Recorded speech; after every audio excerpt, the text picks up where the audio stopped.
You're charging $100 before, but you want to start charging $10K, $20K, right? You need a plan, you need a strategy. Hi guys, welcome back to my channel. In today's video, we're going to be talking about why you've not been landing clients, especially if you've been doing everything I've been preaching on this channel, posting your work, having a personal brand, putting out your work, consistently practicing, and you're still not getting clients or landing a job as a UI UX designer, then something is definitely wrong. And that's what we're going to be tackling today.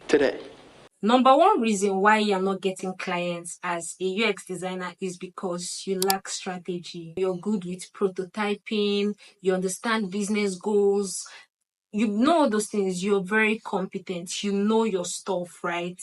You can still be all of this and still not make money as a designer. If you don't have plans or strategies on how to make sure that this skill of yours pays you, then it's just all a waste. You're charging $100 before, but you want to start charging $10K, $20K, right? You need a plan, you need a strategy, you need to think about it. And when you're not doing that, you're just going to be floating. You can easily just get carried away by what your other or fellow designers are doing, which might not even be your own goal. Having a strategy starts with asking yourself the right questions. What's my end goal? What do I want out of this? Okay, I want to make money by getting clients or having a full-time job. Then find platforms that can help you with that. Then ask yourself who you want to serve, right?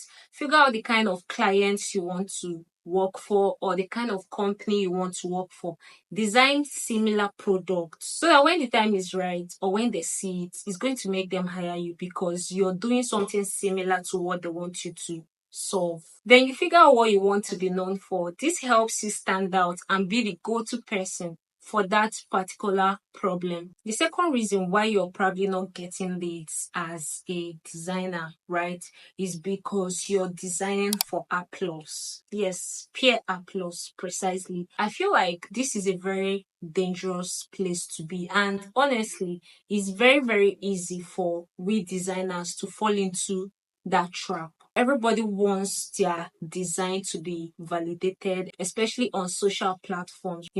You want to post that very appealing and aesthetically pleasing user interface or design so that your fellow designers will gas you up, tell you that this is very nice. It's somewhere you shouldn't be as a designer, and it's also something that can make you distracted from your primary goal, which is to get clients and to land jobs. You don't need anybody's approval when it comes to your design skills. Not your peers, not your fellow designers, not even your mentors, honestly. Don't have that mindset of, trying to post your designs every morning, every day on Twitter just to gain validation, just for people to comment, did I cook? Yes, just for people to just hype you up, then you feel good. What happens after that? And it just ends there. Instead of making money with your skills, right?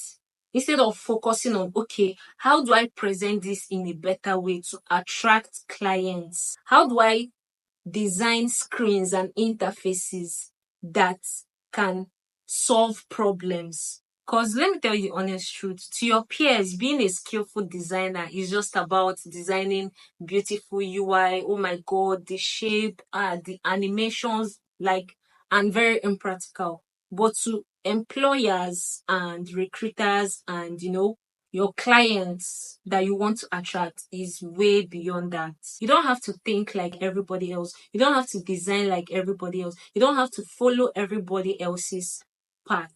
So just shift your focus to what really matters. Double down on that because your fellow designers are not the ones that will give you gigs. The third reason you're not getting clients or landing a full-time job as a designer is because nobody knows what you do.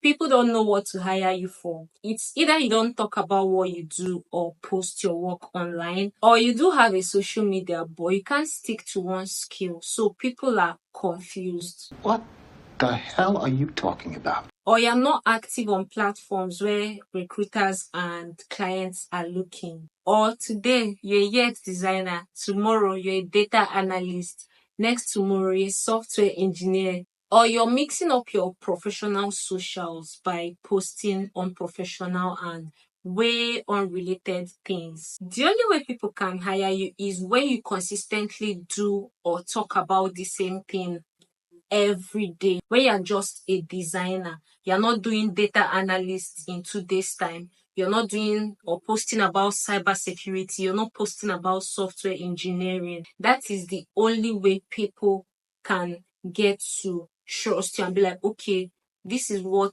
he does. And it's also not just about posting. You have to really own what you do. You have to be very loud about what you do, right? Don't even care about people saying you're cringe. In fact, the moment people start finding you cringe, just know that you're closer to your goal than ever. Then the final reason why you're not getting clients, even when it seems like you're doing everything you believe you have to do, right, is because of bad portfolio. You need to understand that your portfolio is not for you. It's for people to hire you. So you need to shift your mindset from structuring it the way a designer would to seeing it as a way to position yourself. You need to see your portfolio from a business perspective. Let's say you own a business and then you sell a product, right? You're not going to focus so much on displaying or talking about yourself on your platform where you're supposed to sell products to your customers or where you're supposed to attract customers and clients, right?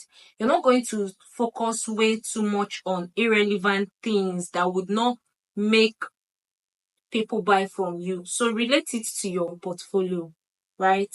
So if you're doing your portfolio, you're not supposed to put irrelevant things that will even drift clients and recruiters or employers away. You have to make it very easy for clients to assess your portfolio. You already know what they're looking for, right? They want to see what you've worked on, design decisions, why you did what you did, what was the outcome. Do you understand? They don't want to see your whole life story. A good portfolio should have a clear introduction of who you are, what you do, who you work for, then 2 to 4 relevant case studies, which is actually like the main thing. Then add your contact details or like your email for them to be able to reach you. Then testimonials of like people you've worked for in the past. We've come to the end of this video and I really hope that you learned something today. If you have questions or any concerns at all, do let me know in the comment section. And if you haven't seen my previous videos on how to land clients, why you're stuck as a designer in your career, do check them out. I'll see you in my next video.